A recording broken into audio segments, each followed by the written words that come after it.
Hey guys, welcome into this segment from our full-length The Onside Kick podcast. In order to get the full podcast, go down to the description, go to Blog Talk Radio / The Onside Kick to download the full thing. Enjoy, everybody.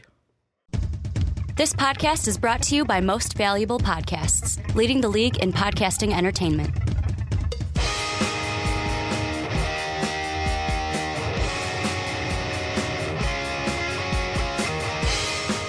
What's up, everybody? Ricky Widmer here, along with the Mark Weber. Dub them ease. And we are back for another edition of the Onside Kick here on Most Valuable Podcast. If you're on YouTube, hello, guys. It is great to see your faces. Thank you for watching us today. If you're on Blog Talk Radio, iTunes, or Stitcher, thank you for giving us a download. Thank you for giving us the listen today. We got a jam-packed show, Mark. We got a jam-packed show.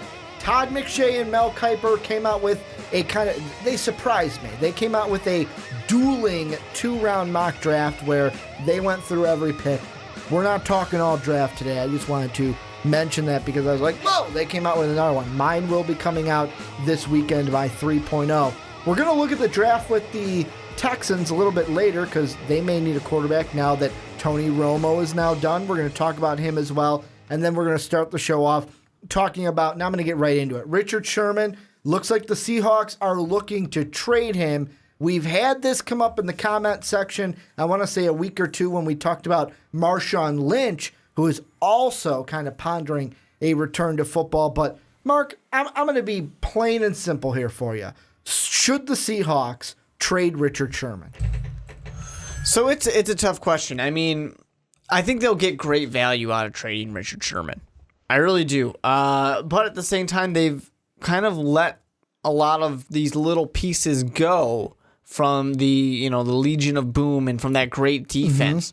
I think that it's kind of scary in my eyes to see a team that was so defense centered get rid of important pieces of that defense and then lose important pieces of the defense and then not really, although I'm not trying to take anything away from Russell Wilson. I'm not trying to take anything away from this improved run game, which surprised people for being good without Marshawn Lynch. I don't want to take any of that away, but they still have some crucial issues. For example, like the offensive line. That if you start getting rid of someone like Richard Sherman who can shut down a side of the field, then you're going to put yourself in this bad position where you just start to lose your identity and you start becoming a little bit more mediocre. I think you could get great value for it. I just don't know if it's really that worthwhile to you because he works so perfectly for the Seattle Seahawks defense. Yeah, and I mean, the one thing when I first saw this, my first thought was, what? They're going to think about trading Richard Sherman? And I'm like, why would you do, he's been the anchor. He's been the mascot, I'll say, for that LOB, that Legion of Boom kind of a defense. But, I mean, another way you got to look at it is you look at the contract right now, and he right now has 2 years left on the contract, 2017 and then 2018.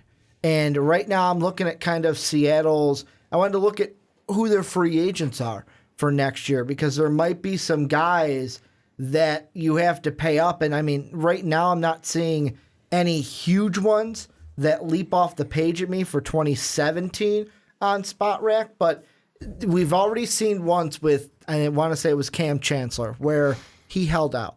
He said, you know what? I want my money. He ended up holding out. He ended up getting some money.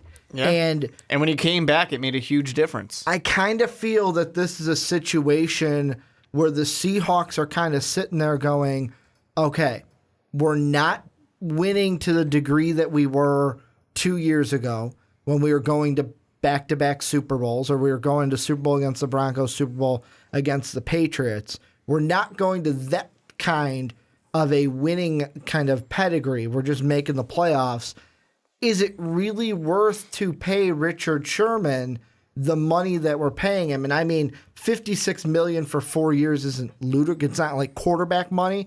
He's set to make just over almost $11.5 million this year with $11 million on the dot base salary for next year. That's not even counting what he'll see from a signing bonus and any other money that he could get from that contract. But I just look at this and I go, is this Seattle saying, you know what?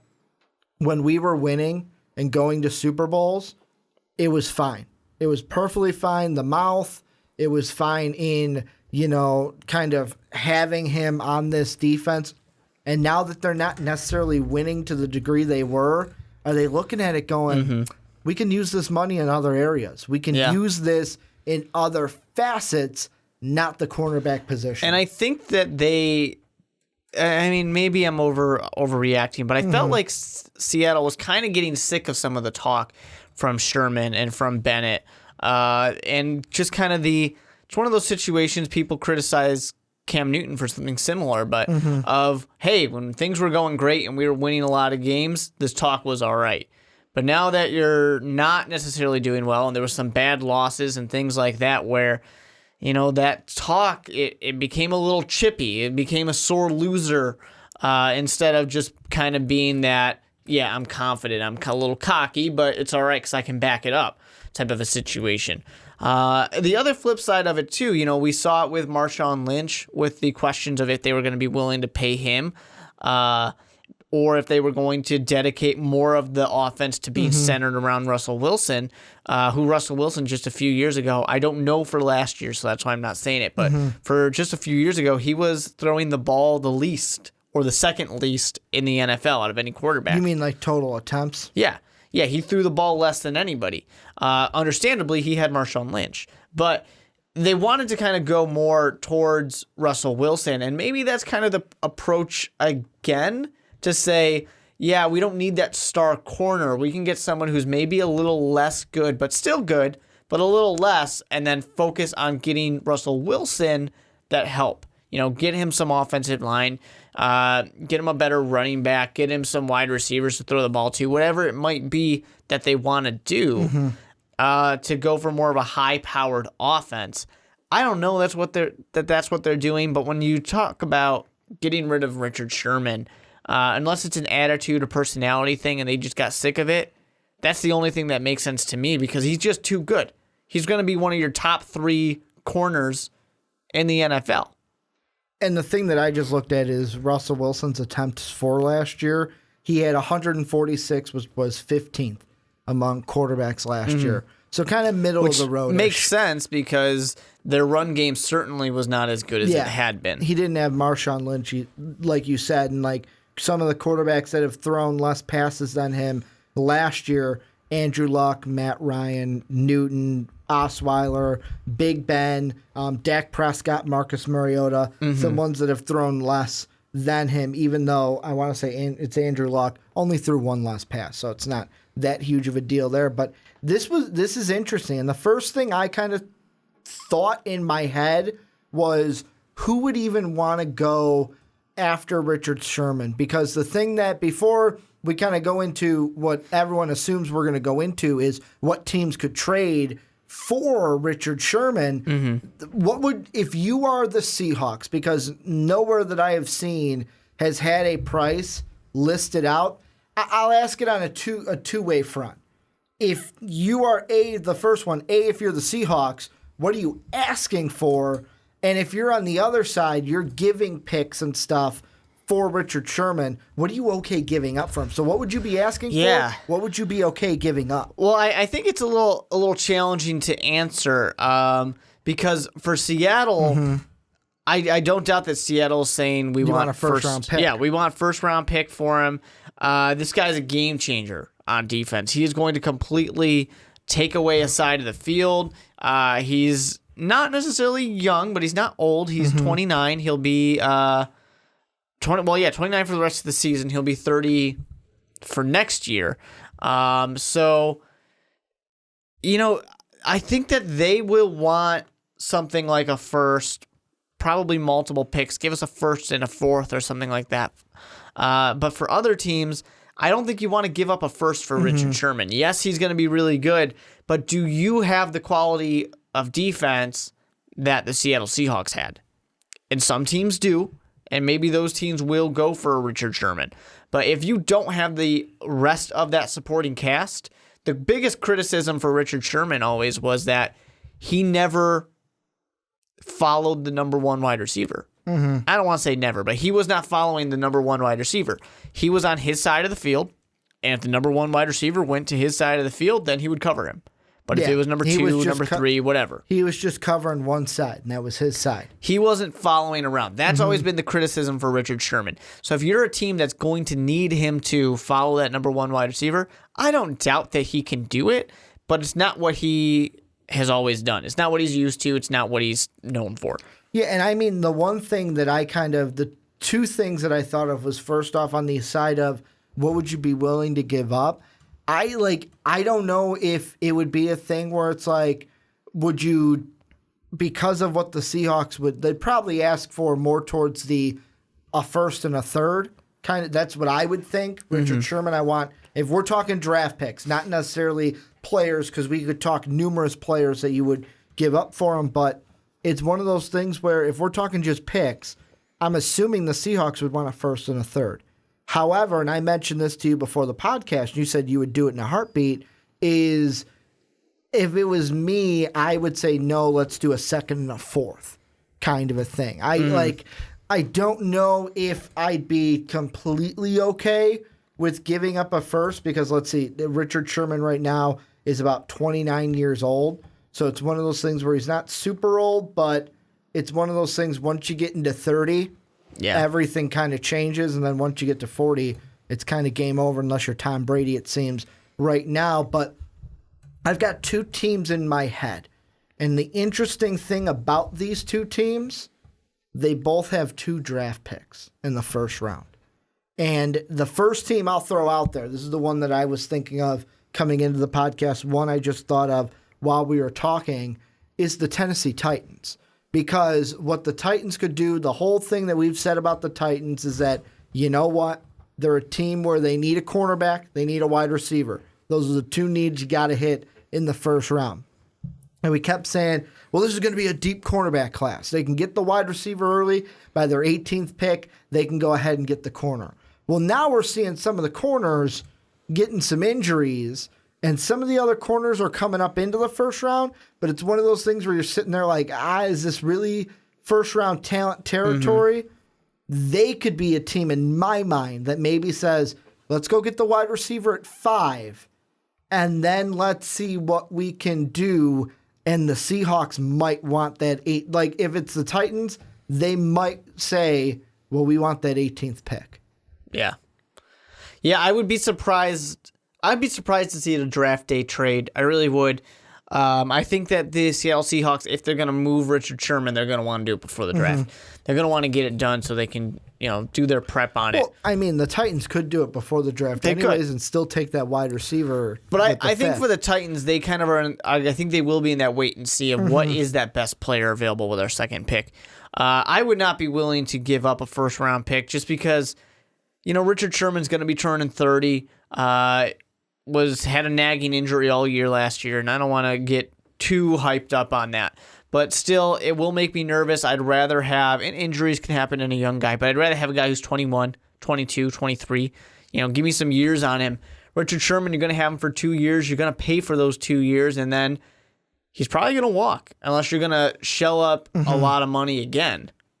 And I don't know that teams are going to, I don't know if you want to make that commitment. And that's why I want to throw out this second team.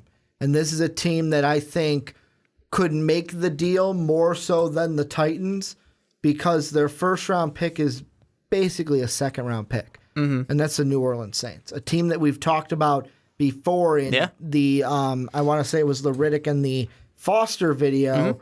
This is what I just thought of in my head, and roll with me here. What about a deal that the basis of the deal, the 3 major parts, are Richard Sherman on the Seahawks side coming over to the Saints, and then the Saints getting X amount of picks from the Seahawks, you name what that would be, and the 2 major things they would give up are Mark Ingram and then their last pick of the first round, which would be that Patriot pick. Because one of the things that could happen is Marshawn Lynch could come back, the Seahawks could trade him to Oakland, then use this to trade Richard Sherman to a team like the Saints that need a cornerback could get another late first-round pick, could get a running back that could help them out and be a major piece in that offense, and then the Saints could say, well, at 11, let's get Dalvin Cook or Christian McCaffrey. Yeah, I mean, could it happen? Sure. We're really getting the tinfoil hats out. That's what I do best, baby. That's and what I do best. We're reaching for things and trying to make things happen when you start involving players. Could you see that working? No, not really. I mean, if you want to do something just with picks, maybe I can see it happening. It's a lot of players to move up. I wouldn't move Ingram. And I don't think Seattle's really looking for a wide receiver either. And the reason a running back either. And the reason why I throw Ingram out there, and the big thing with the running back is why you say they may not need one, if I can get the words out of my mouth, is they do have CJ Prosise, who did do well, got injured. It's one of those things, how is he going to come back from injury? And on the Saints side, the only reason I throw out Ingram is he's 27. So I know it's 3 years off, but he's getting closer. He's closer to 30 than he is to that's true. the early 20s. And two, I'm looking at his contract, and he has a potential out before next year.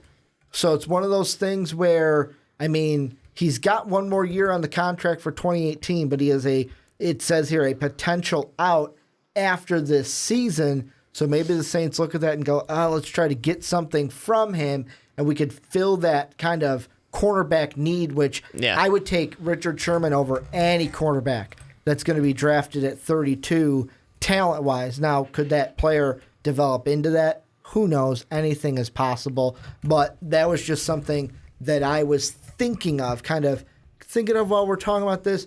Are there any teams that you have been thinking that it's like, this team could go after Richard Sherman? Well, apparently they're talking about the Patriots as an option. I don't really see it because I don't necessarily know what the Patriots. I agree. They've been giving out a lot. I agree with Ryan Clark. If they get Richard Sherman, I'm done. I'm taking the year off. Yeah, right. I'm taking the year off for the onside kick. Sean can take my spot. That's a joke. By the way, that would Sean. be terrible. Sean, he loves the Patriots too much. That's a joke, by the way. You're not taking my spot. But yeah, I just couldn't do it. I couldn't talk Patriots every week.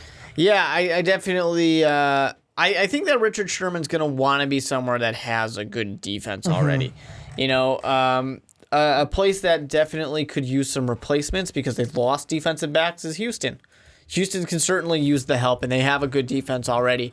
I think Richard Sherman would fit in well in Houston. I don't necessarily for sure see it happening. I think it's just kind of looking at a team that could use it and has a good defense already. He needs to stay somewhere where the defense is already good. That's what I think. Let me throw this out there, and this is another maybe tinfoil hat, but it's a team that's been mocked to get Leonard Fournette. They already have a running back in Jonathan Stewart that some have been speculating because of contract coming up that they could look to trade. Do we maybe see, and also they have a cornerback hole that has been vacant since last year. Norman kind of left. Could we see maybe throw the Panthers into the mix and say, hey, if the Seahawks are looking at it to where, you know what, maybe Prosise is not the main guy we want. Could we see a Jonathan Stewart for Richard Sherman deal develop? I wouldn't see it. I don't think Jonathan Stewart is really an answer at running back for the Seahawks. And the other thing is, I don't know, I would just find it weird to say that you basically pushed Josh Norman out the door a couple of years ago, and now you get Richard Sherman. That is a defense. When they did have a solid lockdown corner, they were great. They were great. And Richard Sherman would be coming to play for a defensive-minded head coach and Riverboat Ron. And I think he would love it, although I don't know if Riverboat Ron's going to really like Richard Sherman. Yeah. He might. I mean, that team had a lot of swag. They dabbed, But I think that... You mean that? They dabbed. You mean that? Yeah, I dabbed for you. I wonder if people are going to look at Josh Norman as the case for Richard Sherman. You should stay in Seattle. Because things didn't go so great. Because he went to Washington and it was okay. Yeah, it wasn't bad, but it wasn't great. I mean, neither was Carolina this year. But maybe it's a good reason to stay in Seattle. I mean, Seattle's a great team. Do you really want to leave? They have some things they got to fix, but it's something that they can fix in an offseason. Yeah, and it's one of the things where it's going to be interesting to see with his contract if he doesn't get moved, like if the trade talks start now, do they get ramped up? Let's say we go 2017 and he plays for the Seahawks. Do these talks just get ramped up next year and within next season because it's a contract year for him? Well, I think that this year would be the ideal year for that trade because next year teams, of course, are all going to know that they're just going to say, nope. Hey, this guy's 30 and we know he's going to be leaving next year because you guys evidently don't want him. So you kind of lose some of your leverage. At least in this case, you can say, hey, you got 2 years with the guy. You can worry about it later. I'm going to ask you this to kind of close up this segment. Yep. Number one, do we see Richard Sherman traded before or on draft day? And if he's not traded by draft day, does he get traded before the start of the season? No and no. I don't see him going anywhere. I think he's going to play for Seattle. Follow-up question. Do we see him by the deadline? Although we barely see in-season trades, does he get traded by the deadline? Nope. Seattle. Seattle for the entire year? I just don't see really good value for Seattle to trade him. I mean, they could get good value for him, but I don't think that value is really going to make up for losing Richard Sherman, the face of your defense. Well, and this is where I'm going to turn it on to you guys. We always turn the discussion to you guys. Let us know down below in the comment section. What do you guys think? Should the Seahawks trade Richard Sherman? What would you, if you're trading for Richard Sherman, I'll ask you that. What are you giving up for him? And then third, what teams do you think are going to be the ones to trade? And who would you like to see try to trade for Richard Sherman? Let us know down below in the comment section. Well, I hope you guys enjoyed that segment from the onside kick. If you think the fun stops there, you're wrong, because click the video right over here. What are you thinking? Come on, click it. It's going to go away. It's going to go away. Bye, everybody.